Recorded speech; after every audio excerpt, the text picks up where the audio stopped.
राष्ट्रीय शैक्षणिक संशोधन आणि प्रशिक्षण परिषद द्वारा सादर कार्यक्रम वाचली नदी. श्रिया एका छोट्या गावात राहत होती. गावातून एक नदी वाहत होती. त्याच्या काठावर ती अनेकदा मित्रांसोबत खेळत आणि मासेमारी करत असे. एके दिवशी नदीच्या काठावर खेळत असताना श्रियाला नदीत काहीतरी विचित्र दिसले. बाबा, या नदीत काय वाहते? कारखाने आपला कचरा नदीत टाकत आहेत. कसला कचरा? ज्या वस्तूंचा वापर होत नाही त्या कारखान्याकडून नदीत फेकल्या जातात. हां, अच्छा. त्यामुळे नदीचे पाणी तर घाण होतच, शिवाय नदीत राहणारे मासे व इतर प्राण्यांचे जगणेही कठीण होऊन जातं.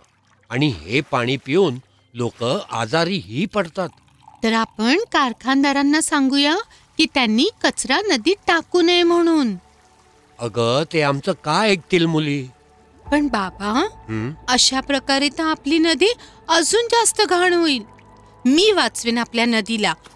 आपण नदीचे पाणी घाण होण्यापासून वाचवले पाहिजे, नाहीतर सर्व मासे मरतील आणि आपण सर्व आजारी देखील पडू. बाबा, पण आपण काय करू शकतो?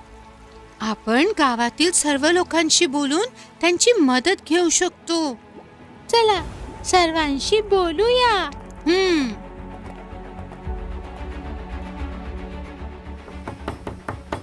कोण आहे ते? काका, मी श्रेया. नदीचे पाणी खूप घाण होत चालले. तर मी त्याबद्दल काय करू शकतो? एकदा मला जे बोलायचे ते तर ऐका.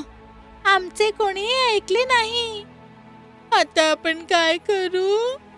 नदीला घाण होताना मी पाहू शकत नाही. मी नक्कीच काहीतरी करेन.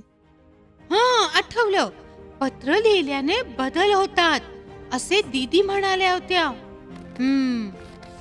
मुख्यमंत्रीजी, गावात सध्या कारखान्यातील कचऱ्यामुळे नदीचे पाणी प्रदूषित होत आहे.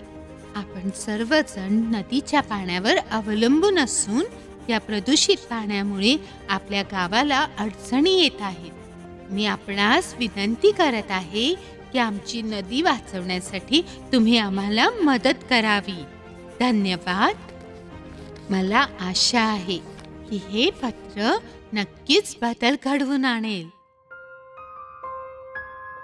हळूहळू गावातील अनेक लोक आजारी पडू लागले. भाऊ, मला सर्दी तापाचे औषध द्या. अरे रचना बेटी, घरी कोण आजारी आहे? नमस्कार काका. नमस्कार. ऋषभ आजारी आहे. त्याने काही चुकीचं खाल्ले आहे का? नाही काका. मग? दूषित पाणी प्यायल्याने हा सर्व प्रकार घडल्याचे डॉक्टरांनी सांगितले.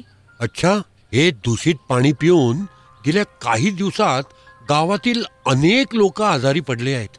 श्रेयाचा सल्ला आपण आधी स्वीकारायला हवा होता. अजून उशीर झाला नाहीये. नदीचे दूषित पाणी प्यायल्याने संपूर्ण गाव आजारी पडत आहे. हे आता आम्हाला समजलं आहे की नदी वाचवणं किती महत्वाचं आहे ते. आता आम्ही सुद्धा तुला साथ देऊ श्रिया. ठीक आहे, चला तर मग सर्वांनी एकत्र येऊन स्वाक्षरी मोहीम सुरू करूया. नदीला वाचवा. प्रधान काका, हे घ्या आणि आमची नदी वाचवण्यासाठी आम्हाला मदत करा. आण बाळा, आण. नियमांचे पालन न केल्याने कारखानदाराला दंड ठोठावला जातो. तसेच नदीतील कचरा साफ करण्यासाठी मशीन बसवण्यास परवानगी देण्यात आली आहे.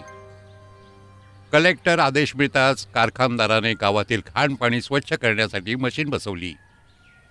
काही वेळातच नदीत वाहणारा कचराही स्वच्छ झाला. आम्ही कारखान्यातील कचऱ्याची योग्य विल्हेवाट लावण्याचे आणि नदीचे पाणी प्रदूषित न करण्याचे वचन देतो. बाबा, हे बघा, नदी स्वच्छ झाली. हा, मला तुझा अभिमान आहे श्रेया. तू आमची नदी वाचवलीस. आताच आपण ऐकत होता राष्ट्रीय शैक्षणिक संशोधन आणि प्रशिक्षण परिषद द्वारा सादर कार्यक्रम वाचली नदी. अनुवाद आणि रेकॉर्डिंग समर्थन क्लॅपर एंटरटेनमेंट सोबत. Programme coordinator professor Usha Sharma. Academic support Yachna Gupta.